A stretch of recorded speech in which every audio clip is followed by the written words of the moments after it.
할렐루야. 오늘 주신 하나님의 말씀은 사무엘하 5장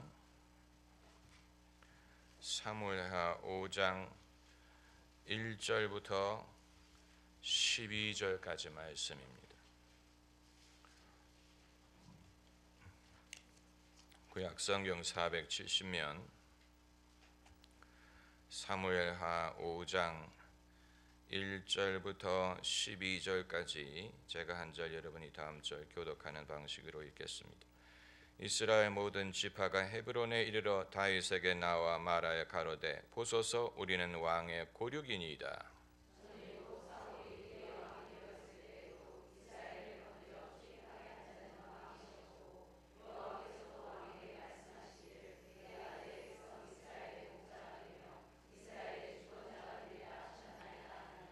이에 이스라엘 모든 장로가 헤브론에 이르러 왕에게 나오매 다윗 왕이 헤브론에서 여호와 앞에서 저희와 언약을 세우매 저희가 다윗에게 기름을 부어 이스라엘 왕을 삼으니라.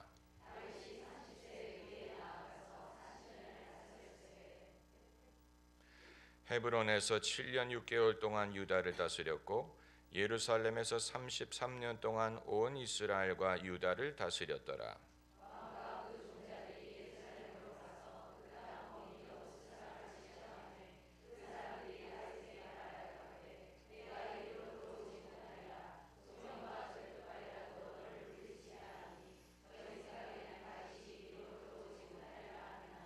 다윗이 시옷 산성을 빼앗았으니 이는 다윗성이더라.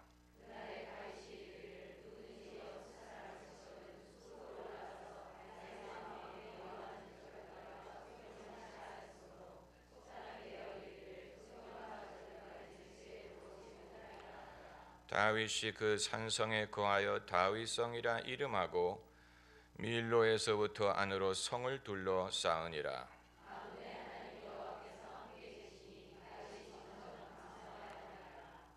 두로왕 히람이 다윗에게 사자들과 백향목과 목수와 석수를 보내매 저희가 다윗을 위하여 집을 지으니 자기를 세우사 이스라엘 왕을 삼으신 것과 그 백성 이스라엘을 위하여 그 나라를 높이신 것을 아니라. 아멘. 다윗이 아직 어린 소년이었을 때 사무엘 선지자가 그의 집에 찾아와서 어린 소년에게 기름을 부었습니다. 그 기름 부음이 뜻하는 것은 딱 하나입니다. 장차 이스라엘의 왕이 될 것이라는 것입니다. 그것이 계기로 질풍노도와 같은 다윗의 삶이 시작되었습니다. 그것은 무엇과 비교할 수 있느냐면 이성계가 꿈에 석갈의 셋을 등에 지고 올라가는 꿈, 그것이 장차 그가 왕이 될 것이다 라는 의미로 해석하지 않았습니까? 등에 석갈의 셋을 지고 올라가는 것이 그 왕자라는 한문을 만든다는 것 때문에 다윗이 자신의 이러한 운명에 대하여 얼마만큼 알고 있었는지, 그것을 환영했는지, 그리고 그것이 의미하는 것이 무엇인지를 알았는지, 그것을 기뻐했는지 성경이 전혀 말하고 있지 않기 때문에 우리는 알 수 없습니다. 한 번도 다윗이 그 일로 인하여 흥분하는 모습을 우리는 발견할 수 없습니다. 한 번도 다윗은 누구에게 너는 내가 누군지 아느냐? 나는 장차 너의 임금이 될 사람이라 이런 식으로 군림을 하려고 한다든가 자기를 추켜 세운다든가 내가 왕이 되면 이런 일을 하겠다라는 식으로 자랑하는 식의 말을 한 번도 한 적이 없습니다. 그럼에도 불구하고 다윗은 하나님의 약속을 믿고 기다렸던 것 같습니다. 뭘 보고 그걸 알 수 있냐면 그야말로 대다수의 사람들은 포기할 수밖에 없는 어려운 일들이 그에게 많이 일어났는데 그 모든 것을 인내하고 견디고 그리고 기다리는 모습을 보여주었기 때문입니다. 사울이 그를 미워하고 죽이려고 쫓아가고, 그래서 다윗이 도망자의 삶을 살고, 다윗이 오랜 기간 동안에 많은 어려움을 겪었는데, 만일 그의 마음속에 이 모든 것은 하나님이 내게 주신 약속이 이루어지기 위하여 필요한 과정이다라고 믿지 않았다면 그 모든 것을 믿음으로 잘 감당할 수 없었을 것입니다.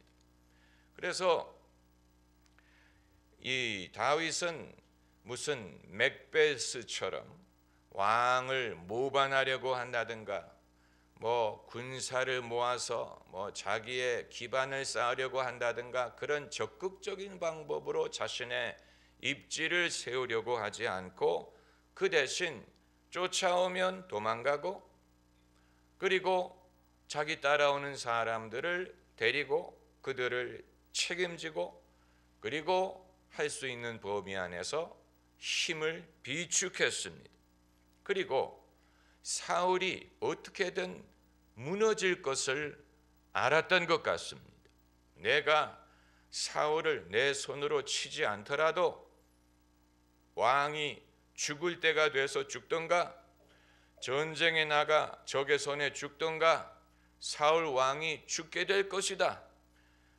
다윗이 어떤 적극적인 방법으로 사울을 제거하려고 하지 않아도 사울은 저절로 몰락하게 될 것이라는 것을 알았던 것 같습니다. 이것은 마치 무엇을 연상시키냐면 북한의 변화를 기다리는 우리의 모습과 비슷합니다. 우리가 북한을 변화시키기 위하여 무슨 전쟁을 일으키겠습니까? 쳐들어가겠습니까? 북한의 정권 교체를 이루기 위하여 공작을 하겠습니까? 사실 지난 70년 동안 우리가 한 것은 북한은 그 자체의 모순으로 인하여 저절로 무너지는 날이 올 것이다, 그 한 가지를 믿고 지금도 그것을 믿고 기다리고 있지 않습니까? 북한이 그 모순 때문에 더 이상 지탱할 수 없는 날이 곧 올 것이다. 북한은 무너질 것이다. 그리고 한반도는 통일될 것이다. 이것을 우리가 적극적으로 무슨 통일을 이루기 위하여 무슨 전쟁이나 무력이나 이런 것을 행사하지 않더라도 때가 오고 저절로 마치 이 동서 진영이 핵무기를 가지고 냉전으로 대립하고 있었지만 그 무기를 한 번도 쓰지 않아도, 한 번도 전쟁을 하지 않아도 공산국가들이 그 자신의 모순 때문에 저절로 무너지지 않았습니까? 소련이든 동유럽이든 그 자체의 모순 때문에 저절로 무너졌습니다. 그래서 어느 날 갑자기 베를린 장벽이 무너지고 공산주의는 몰락하고, 그리고 그 새 시대가 임했죠.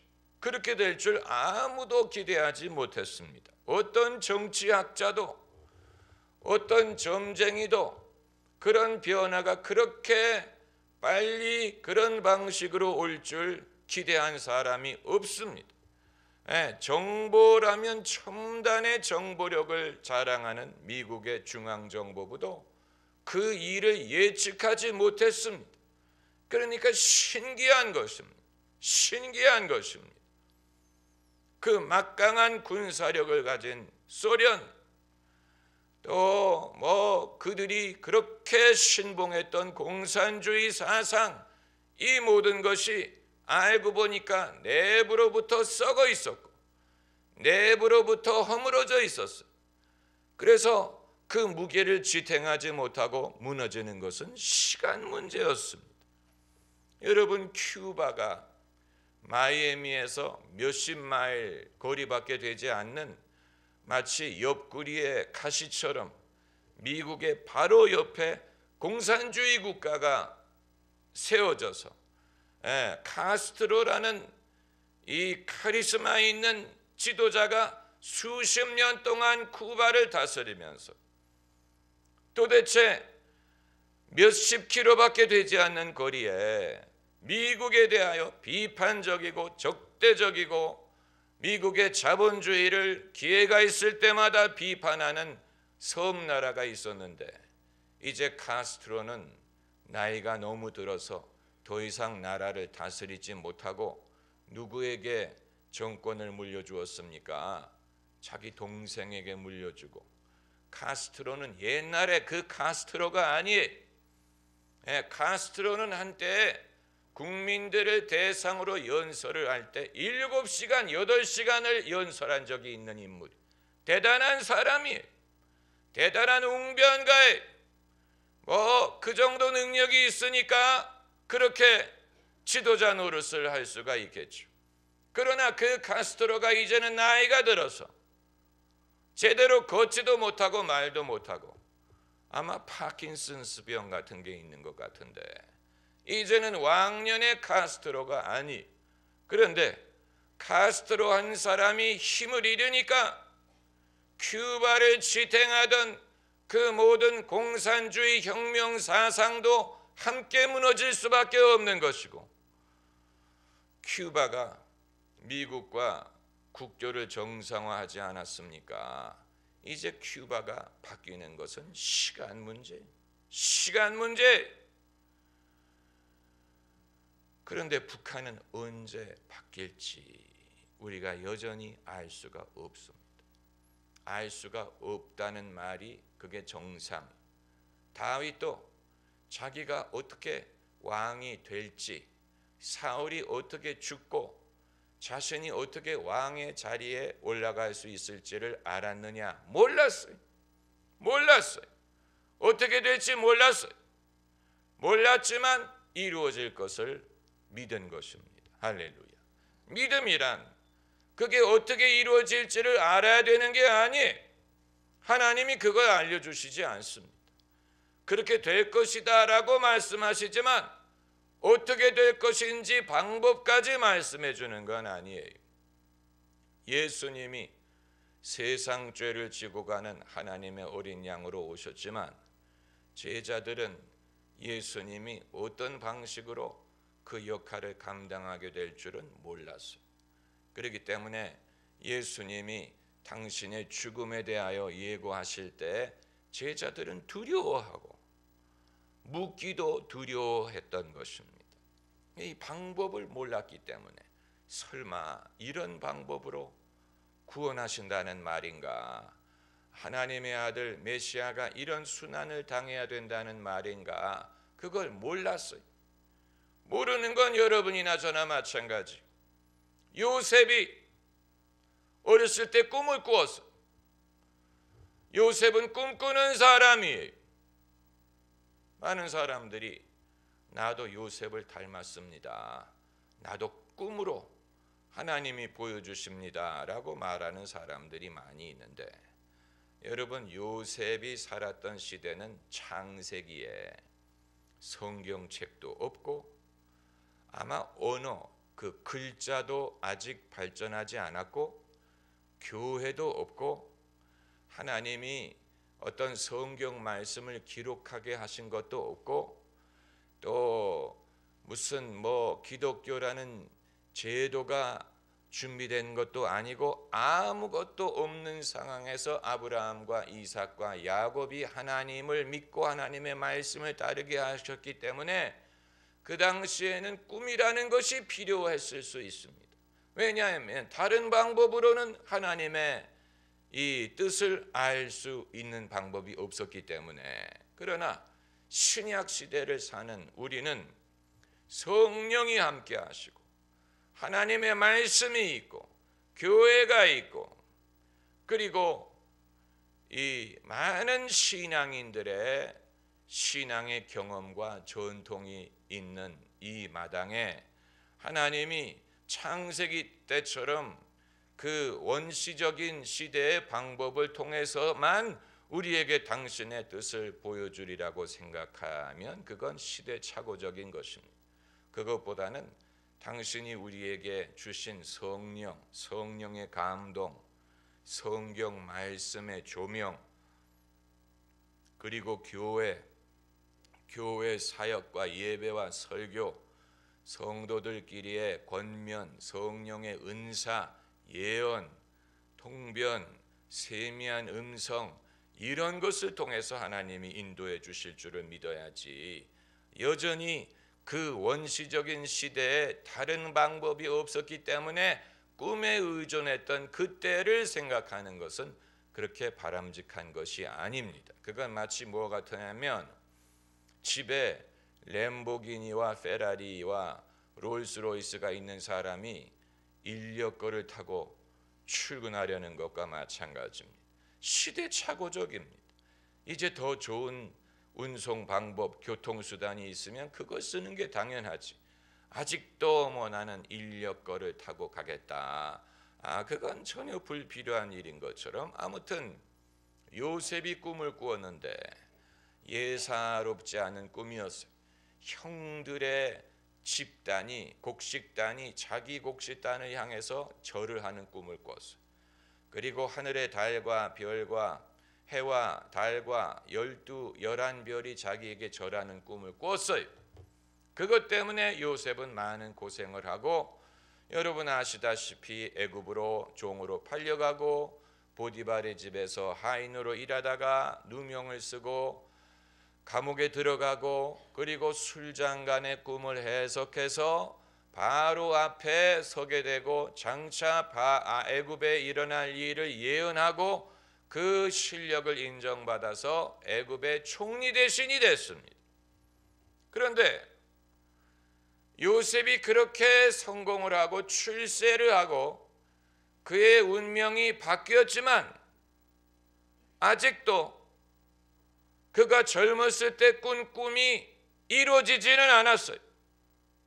그렇기 때문에 요셉은 자기가 그렇게 성공을 하고 높아진 후에도 주님이 젊었을 때 내게 주신 꿈은 무슨 의미고 어떻게 이루어질 것인가 궁금하게 생각했을 것입니다. 그런데 언제 그 의미를 깨달았어요?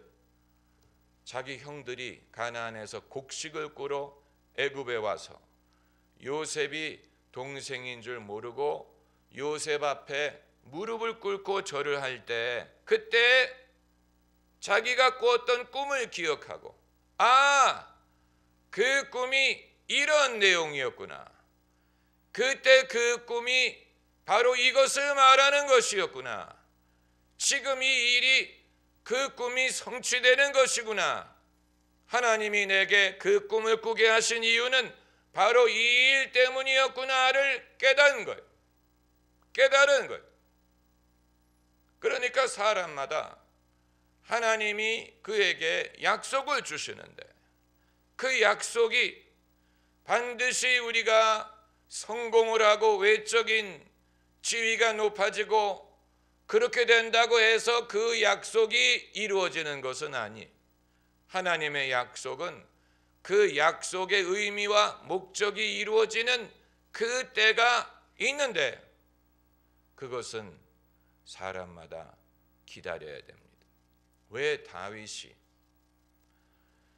사무엘에게 기름 부음을 받고 많은 일들이 일어나고 많은 세월이 지나갔는데 그동안에 한 번도 흥분을 한다거나 이 자랑을 한다거나 그런 모습을 보이지 않았을까? 그건 주님이 내게 주신 약속이 이걸 말하는 것은 아니다라고 생각했기 때문일 것입니다. 골리앗과 싸워 이길 때 얼마나 신나고 멋있습니까? 그러나 다윗이 그것 때문에 의기양양했다든가 뛸 듯이 기뻐했다든가 흥분했다든가 그런 것 같지 않아요. 이건 이기게 해주신 건 감사하지만, 그러나 주님이 내게 약속하신 것은 이것을 말하는 것은 아니다 알고 있었어. 또 이제 사울이 죽은 후에 다윗이 기뻐하지 않았어. 드디어 내 때가 왔도다.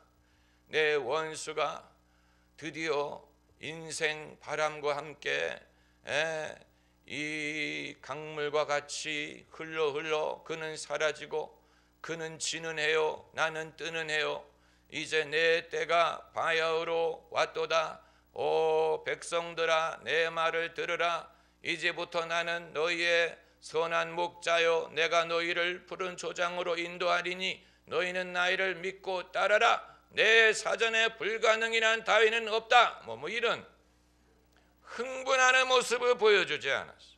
오히려 사울이 죽었을 때 다윗은 어떻게 반응했습니까? 슬퍼했어. 슬퍼하고 시를 지었어. 오라 두 용사가 쓰러졌도다. 그리고 나서 이제 유다 족속이 다윗을 왕으로 추대했죠. 왜냐하면 다윗은 유다 지파 출신이기 때문에. 그러니까 팔이 안으로 굽는다고 이스라엘이 12지파로 구성이 되어 있는데 이전에 왕이 죽으니까 제일 처음에 다윗의 편에 서는 사람들은 결국 같은 지파고 나머지 11지파는 따로 가서 이스라엘 국가를 세우고 사울의 아들을 왕으로 옹립했어요. 그러니까 어떤 일이 발생을 했느냐? 내전이 발생한. 다윗이 이길 때까지 내전이 벌어졌어요.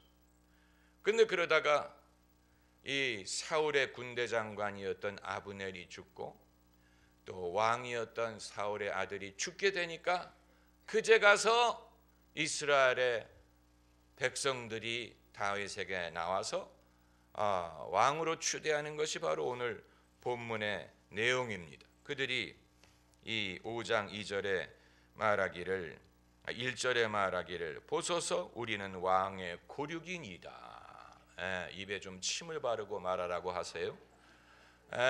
내전을 벌일 때는 언제고 이제 자기들의 옵션이 다 사라지니까 자기들이 의지하던 아브넬도 죽고 또 사울의 왕도 죽고 대세가 다윗에게 기우니까 이제 와서 보소서 우리는 왕의 고륙이니이다. 우리가 남이냐? 뭐 그런 말이에요. 우리가 남이냐? 여러분 이게 정치. 정치에는 영원한 적도 없고 영원한 동지도 없다 하는 말이 이런 것을 말하는 것입니다. 어제까지는 적이었는데 이제는 동지가 되는 것. 그걸 다윗이 나무랄 수 없어요. 그게 정치의 성격이기 때문에 그러므로 다윗은 이 사람들을 무력으로 진압해 가지고 나라를 뺏으려고 한 게 아니고 그들이 자기 발로 찾아와서 우리를 다스려 주옵소서, 우리의 왕이 되어 주옵소서 이렇게 추대할 것을 기다렸다는 말입니다. 이 부분에 있어서도 다윗은 상당히 쿨합니다. 흥분하는 모습을 보이지 않고 무슨 그들에게 분개라든가 원망 같은 것을 말하지 않습니다. 내가 도망자로 있을 때 한 번도 나를 초청해서 시원한 물 한 그릇 대접한 적이 없는 사람들이 이제 와서 갈 데가 없으니까 나를 왕으로 추대하려고 하느냐 이런 식으로 하지 않습니다. 아주 쿨한 모습을 보여주고 그래서 그들의 왕이 되는데 이제 어느 순간에 다윗이 과거에 하나님이 사무엘을 통하여 자신에게 기름을 부었을 때 말씀하신 그 약속이 바로 이것을 말하는구나, 바로 이때 이루어지는구나를 깨달았느냐. 이 두로의 왕이 이 목수, 석수와 재료를 보내서 예루살렘에 다윗의 성을 지어줍니다. 그때 이 12절에 다윗이 여호와께서 자기를 세우사 이스라엘 왕을 삼으신 것과 그 백성 이스라엘을 위하여 그 나라를 높이신 것을 어떻게 하니라? 아니라. 이제가 바로 그 순간. 이 순간을 위하여 하나님이 그때 나를 택하신 것이구나. 이 순간을 위하여 내가 그동안에 인내하고 기다려야 했던 것이구나. 이 순간을 위하여 내가 그동안에 고난을 감내할 필요가 있었던 것이구나. 요셉이 이 형들이 자기에 와서 절하는 것을 보고 꿈을 기억하고 바로 이 일을 위하여 하나님이 수년 전에 나에게 그 꿈을 꾸게 하시고 이제껏 고난의 세월을 감내하게 하셨구나 깨달은 것과 마찬가지입니다. 그제서야 안 거예요. 이것이구나. 이것이 이유구나. 이것을 위한 것이었구나. 그러니까 우리 모두가 다윗과도 같고 요셉과도 같습니다. 적어도 하나님의 약속을 받고 기다리는 사람이라면 그게 어떻게 이루어질까를 기다립니다.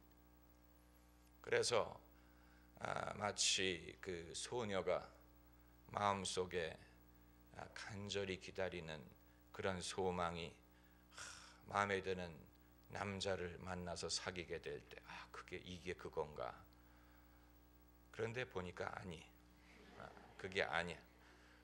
그 남자가 부족해서 그런 게 아니고 그것 때문에 나에게 소녀의 두근거림이 있었던 건 아닌 것 같아. 그럼 나중에 아주 예쁜 자식을 낳아. 이게 바로 그건가? 그거 같지도 않아. 그 원수 덩어리가 되고 낳으실 때 괴로움 다 잊으시고 기르실 때 밤낮으로 수고하는 걸 보면서 그거 아닌 것 같아. 그럼 뭘까? 사람들마다 기다리지 않습니까? 기다립니다. 이 예루살렘의 어린 나귀도 아마 말은 못하는 짐승이지만 생각했을 거예요. 나는 누구며 나는 왜 이 세상에 존재하는가 궁금했을 거예요. 그런데 그걸 언제 깨달았을까? 예수님이 자신을 타시고 예루살렘에 입성하실 때, 그때 말 못하는 나귀지만 내가 이 순간을 위하여 존재했구나. 그런 순간이 옵니다. 내가 그동안에 인내하고 배우고 내가 여러 가지를 경험하고 시련을 극복하고 그 모든 것이 바로 이것을 위한 것이었구나. 그걸 깨달을 수 있는 사람은 정말 복이 많은 사람입니다. 그 사람이 복이 많은 사람이에요. 아마 여러분은 저에게 목사님은 그런 순간이 오셨습니까? 이렇게 물어보실 텐데 저도 아직 안 왔어요. 저도 그래서 하나님은 제가 강남구 도곡동에 기쁜 소식 교회를 세우고 목회하게 하기 위하여 17살의 어린 나이에 나를 목사로 부르셨습니까? 그때 주님은 도곡동을 염두에 두신 것입니까? 그런 질문을 할 때가 있습니다. 이 도곡동을 위하여 그때 토론토에서 저를 목회자로 부르신 것입니까? 아니면 이후에 내가 기다려야 되는 부분이 있습니까? 우리 모두가 마찬가지죠. 영국의 윈스턴 처칠 수상은 어렸을 때 이런 경험을 했다고 합니다. 친구들과 대화하는 중에 자기 입에서 자기도 모르게 장차 영국에 아주 위태한 순간이 올 텐데 내가 그때 영국을 그 위기에서 구원할 것이다. 자기 입으로 그런 말을 했다는 것. 그리고 이제 정치인이 되고 나이가 먹어가고 한물간 정치인이 됐어요. 실수도 많이 하고 사람들의 그 관심에서 점점 벗어나는, 이제 더 이상 무엇을 기대하기 어려운 것으로 사람이 제쳐놓는 그런 정치인이 됐는데 무슨 사건이 터졌냐면 2차 세계대전이 발발한 거예요. 2차 세계대전이 발발해서 윈스턴 처칠이 영국을 지도할 총리의 자리에 취임을 한 거예요. 그래서 다른 사람 같으면 영국 혼자 이 나치 독일에 에워싸여서 나치 독일과 혼자 싸워야 되는 아주 위기와 절망스러운 상황에서 다른 사람들은 포기를 하든가 나치에게 항복을 하든가 평화 조약을 맺든가 뭔가 꼬리를 내리려고 했을 텐데 윈스턴 처칠은 바로 이 순간을 위하여 내가 지금까지 살아왔다. 나는 이 위기에서 우리나라를 구하고 나치 독일을 이길 것이다 라는 집념으로 해서 정말 그대로 됐어요. 나중에 미국이 참전하기 전에는 영국은 혼자 있었어요. 프랑스가 나치 손에 넘어갔죠. 벨기에, 네덜란드, 룩셈부르크 다 독일 손에 넘어갔죠. 이탈리아가 독일에 속했죠. 그야말로 이 유럽 대륙에 영국을 도와줄 수 있는 나라는 아무도 없었어요. 영국은 이 배로 식량이든 물자를 공급받지 않으면 살아남을 수 없는 섬나라였는데 영국의 왕실은 심지어 독일이 쳐들어올 것을 대비해서 캐나다로 피신할 준비를 하고 있었어요. 영국의 왕실은 만일 독일이 쳐들어오면 우리는 캐나다로 피신한다 준비하고 있을 정도로. 그런데 윈스턴 처칠 한 사람의 그 낙관주의와 용기와 집념, 그때 윈스턴 처칠이 사진 찍을 때마다 그가 그 트레이드마크가 바로 B자예요. 빅토리를 뜻하는 B자. 저는 요즘 사람들이 사진 찍을 때마다 자기가 처칠인가, 왜 무슨 우리가 전쟁에 나가나 왜 B자를 하는지 도대체 이해를 할 수가 없어요. 그걸 처음 시작한 사람이 윈스턴 처칠이. 그는 우리가 이긴다 이런 의미로 이렇게 했는데 요즘 사람들은 무슨 뭐 전쟁에 나가는 것도 아니고 아무것도 아니면서 왜 사진 찍을 때 할 일이 없으니까 뭐 여러분 사랑해요 뭐 도대체 알 수가 없어요. 그 유래를 아는지 알 수가 없어요. 여러분 처칠의 그러한 집념은 그게 신앙적인 차원은 아니었을지 몰라도 그의 믿음이었어. 그는 그것을 믿었어. 자신의 운명이라는 것을 믿었어. 그리고 이 때가 바로 그때 그 말을 이루는 것이라는 것을 알았어. 여러분 우리 모두가 그런 때를 기다리고 있습니다. 할렐루야. 이 예수님이 태어나셨을 때 예루살렘 성전에 안나라는 여선지자가 있었지요. 그는 아주 어린 나이에 남편과 사별을 하고 수십 년 동안 성전에서 금식하고 기도하면서 산 사람이에요. 왜 하나님이 그를 그렇게 하셨는지 몰랐어요. 왜 그 많은 세월 동안 그런 어려운 삶을 살게 하셨는지 몰랐는데 마리아와 요셉이 예수님을 안고 성전에 들어갔을 때 그때 안나가 예수님이 메시아라는 걸 알았어요. 그리고 예수님을 품에 안고 이제 주께서 나를 평안히 눈을 감게 하신다. 바로 이 순간을 위하여 하나님이 그동안 나를 기도하고 기다리게 하셨다라는 말이에요. 모든 사람에게는 그런 순간이 있어야 되고 또 있습니다. 하나님의 사람이라면 기다려야 됩니다. 그게 반드시 무슨 돈을 많이 벌고 무슨 뭐 출세를 하는 것이 아니고 오히려 이 남들이 생각하지 않는 그런 이 가려져 있는 상황에서 나만이 알 수 있어요. 요셉이 그 꿈을 깨달을 때 사람들에게 말할 수 있었겠어요? 누구에게 말할 수 있었겠습니까? 말한 들 누가 이해했겠습니까? 가려진 부분이죠. 그러나 본인은 안 거예요. 이게 바로 그걸 위한 거였구나. 예. 이러한 은혜를 우리 모두가 누리기를 바랍니다. 기도하십시다.